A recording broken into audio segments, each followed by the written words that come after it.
Salut à tous, bienvenue sur la chaîne de l'Avengers du cinéma. Je suis l'Avengers du cinéma avec un nouveau t-shirt et une nouvelle coiffure. Est-ce que ça intéresse quelqu'un? Je ne sais pas.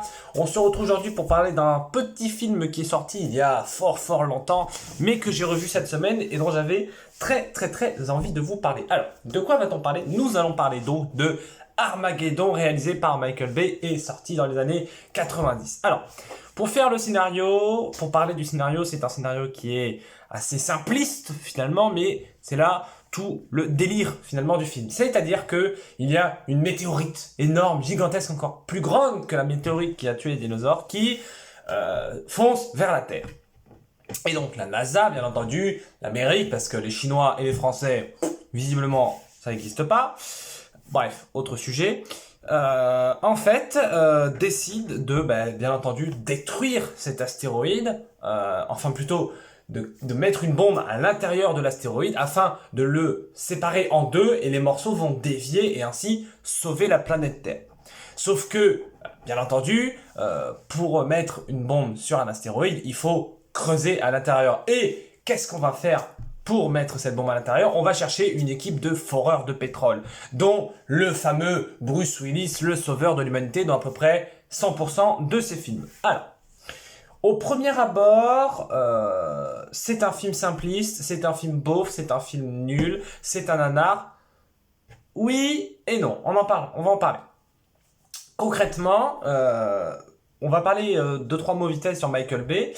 Michael Bay est rentré avec les années dans ce qu'on appelle la catégorie non plus des réalisateurs, mais la catégorie des auteurs. C'est-à-dire, ce sont les réalisateurs qui ont une manière d'écrire leur scénario, une manière de filmer, une manière de raconter les histoires qui leur est propre. Et on a souvent des petites redondances dans ces personnages.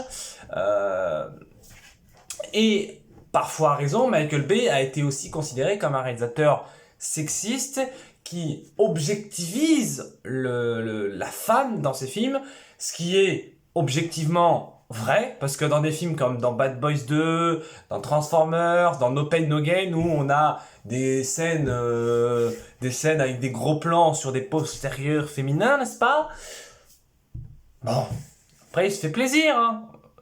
Je comprends, mais ça ne fait pas de Michael Bay un grand réalisateur. Il a réalisé, néanmoins, jusqu'à dans les années, pour moi, 2000, jusqu'à Transformers 2, il a réalisé, pour moi, des plutôt bons films.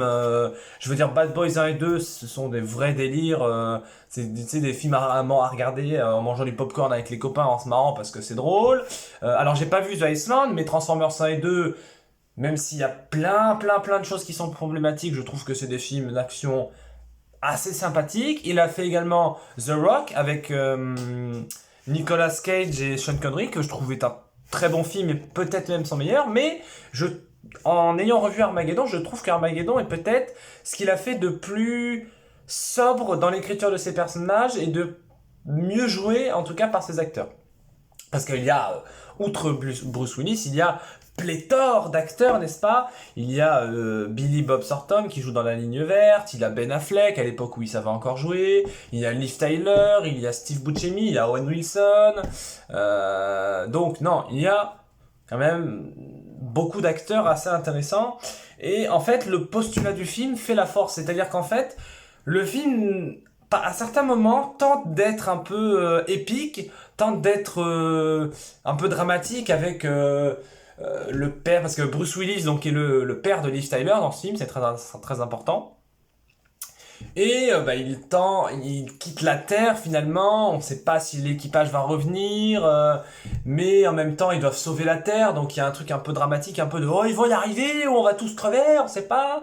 Et en même temps t'as l'équipage, donc l'équipe donc de Bruce Willis qui sont une sorte de comment pourrait-on qualifier ça, une sorte d'équipage un peu beauf, mais un peu finalement très attachant, très humain, très fun à suivre. On a notamment Steve Buscemi, qui est un excellent acteur beaucoup trop sous-estimé, qui, je trouve, dans ce film est très fun à suivre, très drôle. Et finalement, je me suis rendu compte d'un truc, alors, en voyant ce film, c'est que je trouve que objectivement, c'est peut-être le film de Michael Bay qui est le mieux mis en scène et avec le moins d'effets spéciaux dégueulasses. Parce que j'aime bien Transformers 1 et 2, mais il faut reconnaître que la saga Transformers, c'est quand même dégueulasse en termes d'effets spéciaux. C'est pas moche, c'est dégueulasse. Il faut dire ce qui est à un moment donné. C'est pas beau, c'est pas beau. Non.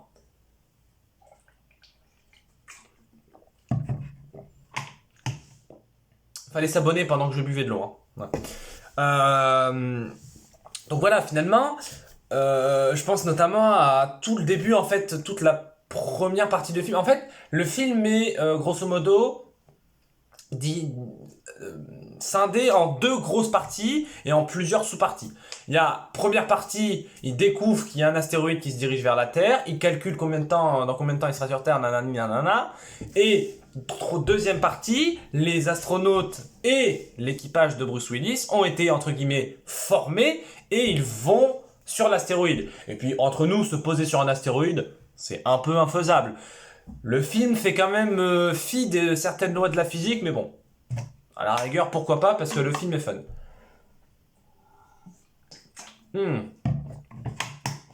Et donc, ce que je trouve intéressant, c'est la photographie, qui est très intéressant. Et moi, ce qui m'a le plus plu dans ce film, c'est finalement toute la partie avant qu'il soit dans l'espace, donc la partie sur Terre, où on a la caractérisation des personnages. Notamment, je trouve la première scène de Bruce Willis et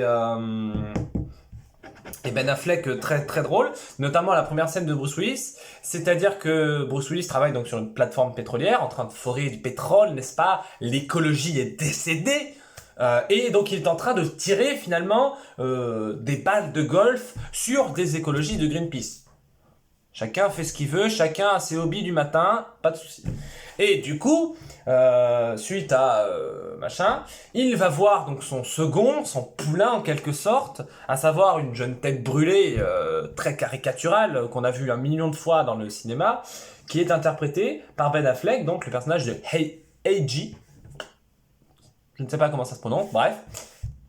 Et il se rend compte que A.G. est en retard. Et pourquoi il est en retard? Puisqu'il y a une demoiselle dans son appartement, n'est-ce pas, dans sa casa. Et qui plus est, cette femme, cette demoiselle, c'est sa fille. Et alors là, il pète un plomb et il décide de lui tirer dessus au fusil à pompe. On le comprend. Si ton petit protégé pratique le bisou avec ta fille, tu as envie de le buter au fusil à pompe. C'est normal, tout le monde réagirait comme ça. Non. Et du coup, cette scène, je la trouve très drôle, très bien mise en scène, très bien découpée en termes de montage. Le cadrage joue un peu sur la profondeur des champs, je trouve ça intéressant à suivre. Et surtout les scènes à la NASA, surtout les scènes de discussion entre... alors, je sais plus comment il s'appelle, il me semble que c'est Truman qui s'appelle. Donc le gérant de la NASA, celui-là qui va être un peu le chef de la mission. Entre Truman et Bruce Willis, je trouve que les discussions c'est dans du champ contre champ, mais la photographie est belle et le montage est bien, parce que c'est ça finalement le vrai problème du cinéma, c'est, bon, il y en a d'autres, hein, mais c'est le champ contre champ. Si t'es pas un minimum créatif, c'est chiant, et puis il faut couper au bon moment, faut raccorder au... Non, c'est chiant, mais là c'est plutôt bien fait. Donc je trouve que, en fait finalement, ce film, c'est un peu l'apologie de l'excès, parce que c'est un film qui est produit par Disney, et à l'époque c'était le film le plus cher de l'histoire. Je crois qu'il avait coûté 150 millions de budget, ce qui était dans les années 90 considéré comme énorme. Maintenant, 150 millions, c'est un film normal, un film américain normal. Voilà. Et en fait, ce que je trouve très intéressant, c'est que on s'est dit, le postulat de base est quand même un peu con, on va pas se mentir. Oui, il y a un astéroïde qui va détruire la Terre, on va prendre Bruce Willis avec un marteau-piqueur, et puis il va creuser, et puis il va mettre un pétard, et puis ça va péter. Ça aurait pu être quand même casse-gueule. Surtout quand on te dit, bah c'est Michael Bay qui va faire le film, tu te fais ouf, oulala, allez hop, le bouton du beauf, le bouton de l'excès, et finalement, c'est dans cet excès qu'on trouve une certaine justesse. Je m'explique. Si le film avait été réalisé par un autre réalisateur qui aurait été beaucoup plus sobre en termes d'effets spéciaux, beaucoup plus sobre en termes d'action, parce que c'est un film qui n'a pas énormément de scènes d'action, mais elles sont bien dosées, je trouve. Puis c'est des fausses scènes d'action, entre guillemets. et ben finalement, le film n'aurait pas marché parce que c'est un film qui, par son postulat de base, est déjà dans une logique d'excès, et donc forcément il faut qu'il y ait un réalisateur qui envoie par sa mise en scène, par l'acting, la photographie, par la musique aussi, qu'il faut qu'il l'envoie de l'excès. Parce que sinon, ça n'aurait pas suivi, ça aurait fait un film complètement bancal, qui était en décalage avec ses idées de scénario. Donc voilà, en soi, Armageddon est un bon film. Je pense objectivement que c'est le meilleur film de Michael Bay, puisque c'est celui-là qui a les personnages les plus travaillés, parce que oui, l'équipage de Forer est une joyeuse bande de dégénérés mentales, complètement fous, beaufs, sexistes, séducteurs et que sais-je d'autre, mais qui, finalement, sont profondément humains. Je sais pas si vous voyez ce que je veux dire, mais il y a une vraie humanité dans ces personnages. Et alors, attention, spoiler, mais de toute façon, le film sorti il y a 20 ans, donc il y a prescription.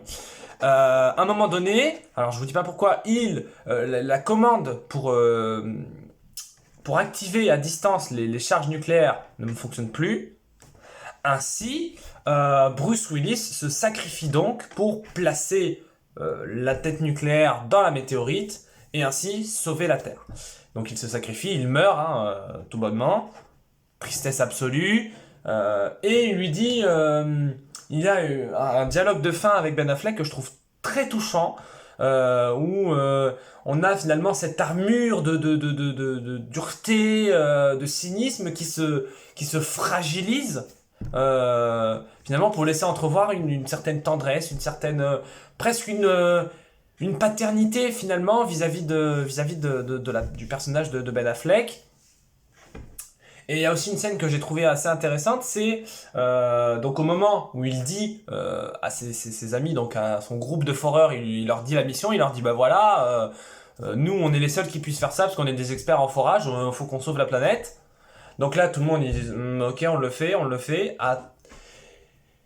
Et donc, ils engagent sur la formation d'astronautes, nanana, et avant le démarrage, avant le départ finalement, ils demandent à Truman, il leur dit, je veux que mes amis, je veux que mes gars puissent sortir ce soir faire la fête. Et le gars leur dit non, c'est pas possible. Et le gars, il a un dialogue, il lui dit, Bruce Willis a un dialogue, il dit... Ça fait 10 jours qu'ils sont en entraînement intensif, ils sont à 2 doigts de péter les plombs. Si vous voulez que la mission réussisse, il faut que vous les laissiez vivre. Et j'ai trouvé ce dialogue d'une vraie justesse. Alors, c'est pas le vrai dialogue parce que je me rappelle plus trop, mais d'une vraie justesse et d'une vraie amitié finalement vis-à-vis de son groupe. C'est un peu le leader c'est pas un peu, c'est carrément le leader du groupe des Foreurs. Donc voilà.